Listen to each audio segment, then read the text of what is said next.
All right, so we are here together with an amazing person that I share a common love interest with. And no, it's not her husband. She loves him, and he's an amazing guy too. But it is the vestibular system. And so we have Helena Esmonde, and she is a doctor of physical therapy. She also has advanced training in understanding the neurologic components of that. I'll let her really explain that more clearly. We're also going Facebook Live for a few minutes, so hello out there. So people on Facebook will be saying, okay, this is not political, so why do we want to watch it? Because it's more interesting than what's going on. But we're talking about the vestibular system. And Helena, why don't you introduce yourself, your company that you and your husband developed, and how beautiful that is, and then we'll talk about get into our topic. Perfect. Thank you so much. And thank you for having me. I really appreciate it. I'm really admire of your work as well. So yeah, I am a vestibular physical therapist, and I've been doing that care for over 12 years for sure.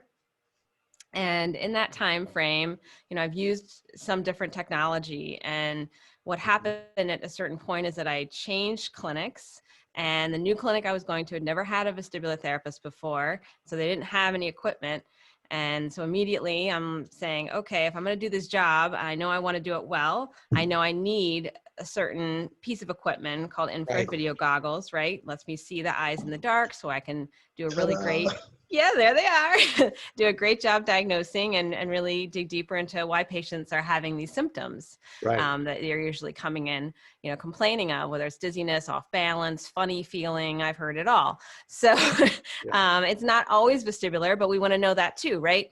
So luckily, when I said, I don't have this equipment. And when I talked to my clinic director about it, they said, oh, how much do these cost? And they were, in the tens of thousands of dollars. And so they said, no, you're part-time. There's no way we can afford this. We're a small clinic. And so I was like, okay, this is a bummer, because I really know the difference between not using the equipment, which I'd done in the hospital setting years ago, and having the equipment, which I'd had the luck to utilize at my other, prior employer. And so my husband, who has been taking apart clocks since he was 3, and, has this kind of like IT and photography and engineering master's degree blended with some business background, said, well, let me see what I can come up with. And I'm thinking, okay, if these cost $10,000, it seems unlikely that someone could kind of cobble them together, but I'm like, go for it. Okay. Like, what do I have to lose here? Right. And then lo and behold, practically the next morning after I asked him, with some parts from Amazon and some ingenuity and cardboard and string, literally, he built these kind of prototype goggles, which were totally functional, and I could use them in the clinic next day.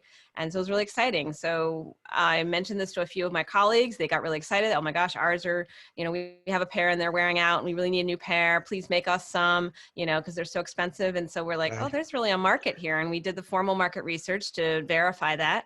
And we said, you know what, we want to do this, not only because there's a gap that, nobody's really serving this kind of group of folks that want to do this clinical care, but can't afford the kind of high-end, Mercedes-Benz, if you will, and so we can be like a Honda, right? No problem. So we decided to start the company, and thank goodness that my husband, Patrick Esmonde, like I said, he has a lot of different skills. And so he's brought a lot to the table for us. And, I bring my clinical knowledge and some pretty cool connections with folks like you. So we're able to kind of, really make this happen for a lot of clinicians to have a technology that they otherwise wouldn't have.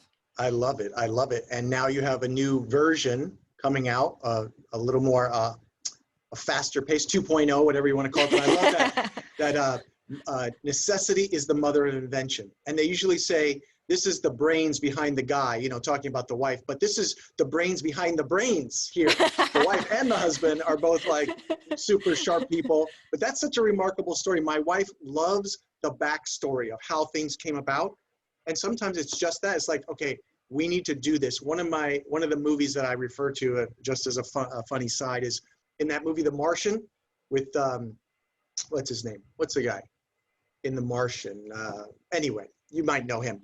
Yeah. And he says, he gets stuck on Mars and he says, I just had to science the stuff out of it to survive. I had to figure it out. Being resourceful. I love that about you guys, that you came up with resourceful ways to help us all diagnose things better. So the ultimate goal is people can get better results, because that's it, right? We got to get people better. So many things. So I'm going to jump forward here. So the topic of the day is how this vestibular system that people may not know, usually when it's working well, you're not even aware of it, right? I think that's what one of our colleagues says in her book. But the vestibular system influences emotionality, not just dizziness, right? So may not have dizziness, may not complain of that. I haven't, or vertigo. I've never suffered with that, thankfully. But emotion, cognition, and psychiatry, and limbic. So why don't you could you talk about that a little bit? Sure. What's really fascinating to me is, and I've had the luck of, attending many courses, lots of mentorship. You don't get to be to the point that you and I are without tons of awesome input, reading things on our own, the deal. So one of the things that I remember hearing in a talk, and I couldn't quote the person right now, I apologize, but I know that they said it, and it was definitely backed in the literature, is that, when we think about dizziness and kind of its purpose, like what is the evolutionary purpose, part of it is really safety. So the idea is that if you or I, if we even have what we'll call a quote unquote normal vestibular system, we're to stand at the edge of a cliff, we're meant to feel dizzy, because what our brain is trying to say is, this isn't safe. We don't know, we don't feel safe in space here. We're not exactly sure, how close we are to danger.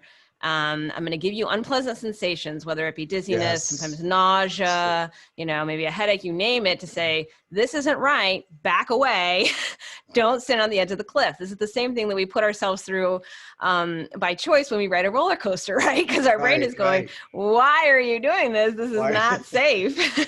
So we may feel nauseous and get sick and these other things.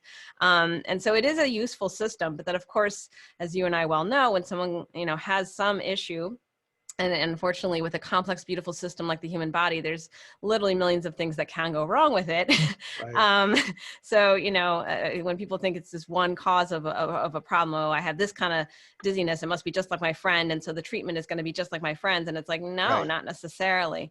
And so that's why you have a good clinician when you have somebody who's willing to say, okay, well, let's look at you. What's going on with you? What do we see? What does this sound like? And then, choose the proper treatment plan. Not that there's never going to be overlap, of course, between people.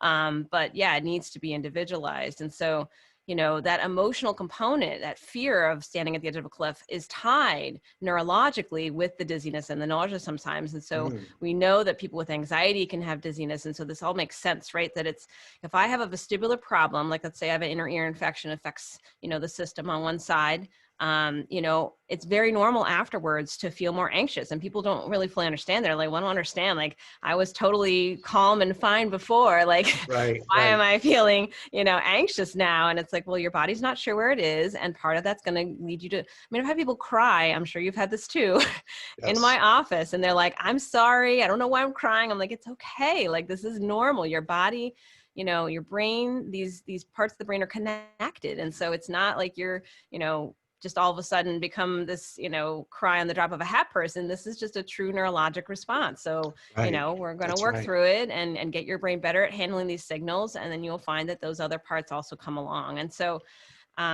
it's really fascinating, and it can be overwhelming. And to a person who doesn't understand those connections, and that includes some healthcare providers out there, it can unfortunately lead to things like, oh, they're putting on, or their, symptoms, don't line up with the findings. And so there must be, an emotional, or they're doing this for some other motivation. And it's not that could never happen, of course, but like, you got to take the whole picture. And that's always my job as a clinician, is to say, okay, let me get the whole picture here. And then we can, go forward. Picture. That's good. We don't want a reflex reaction. Unfortunately, many years in practice, and wherever that person is, physician, clinician, they might have that. And it's good to always step back. Let me just take a big picture here and understand, like you said, the neurology, what's going on. So just a couple of statements from here, because I like how you said there's overlap in these networks. The vestibular system in the inner ear overlaps with neurologic networks that affect emotionality and brainstem structures. That's a little more technical for people, but in the brainstem.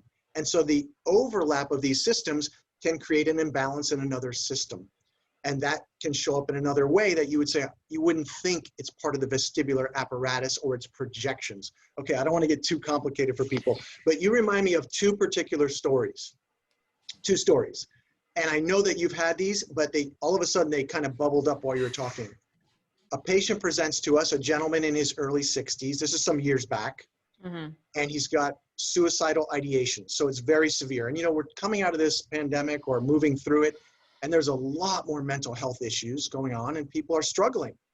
But he comes in some years ago with suicidal ideations under psychiatric care at the same time. We evaluate him, and he had come in for that because he read about neuroplasticity, and he said, "Can you help me with my condition of depression and so on? You're my last chance here." So we do our evaluation. I know that you've had this experience. So I know the head nodding is going to be going. I'm like, yep. Of course, I go through my standard thing, especially any motion sickness in your history. When I was a kid, pretty bad, but then it went away. So we find out that, yeah, I'm pretty dizzy every morning when I get up out of bed, but then it goes away. So we check him with goggles. He has a clear problem BPPV. We reset. It's what most people say, oh, the crystals. We correct that issue.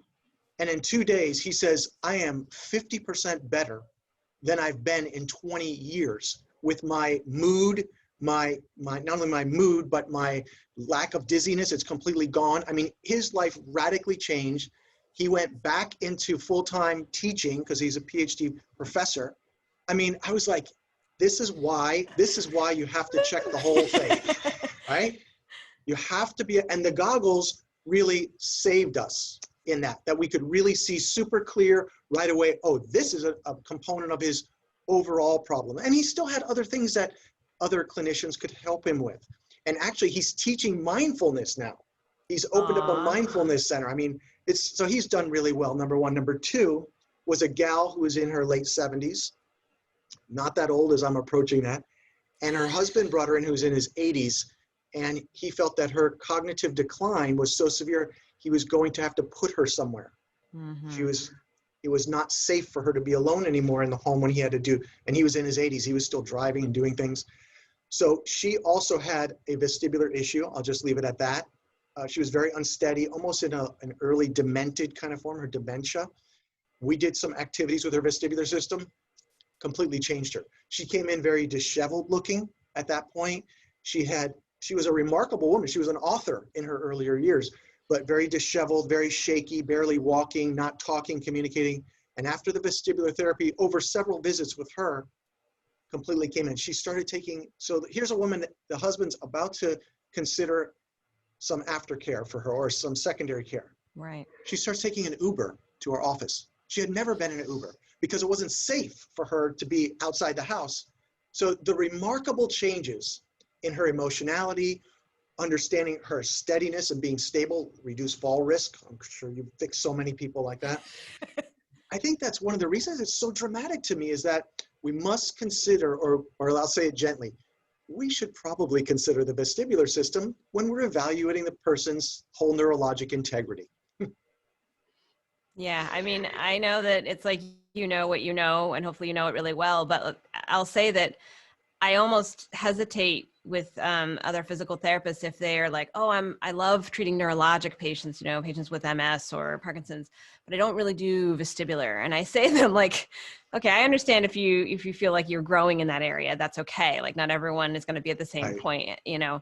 And the pace at which you can grow it is going to be dependent on things like the opportunities for mentorship and courses and such. But ultimately, like, you may not be working on it, but it's there. And it could be this big gap between something that you're trying to achieve or have this patient achieve, a goal they have. Right. And you're missing this piece. And part of the cognition situation that you mentioned, which is huge in almost all of our patients, whether they have an official neurologic condition or not, frankly, certainly as we get older as well, it's a consideration. And there's so much fantastic research that's coming out about something as what we'll call simple as kind of where, again, let's say you have an ear infection affects the nerve on one side, right? Or unilateral hypofunction for the vestibular system. Even something that's what we'll call old, meaning it happened years ago. We know it has an ongoing load on the cognitive side of things. And so for somebody who probably doesn't even know that they've had a hypofunction, they're already set up what I'll call a disadvantage cognitively. And so if, you have two older folks that, are going to maybe have the risk of decline over time because of age, and one has a history of a vestibular issue, they're already like, you're dropping them, 3 more miles back on the race. That's how I think of it. So, Wow. Well said. I throw vestibular activities. It doesn't always have to be like this formal progression the way you might approach a classic textbook type patient with a new, situation. But I mean, if I have a patient, they are turning their head. Like I am having everybody stimulate that system in different ways and really thinking about how they're moving, because they expect body movements to be automatic.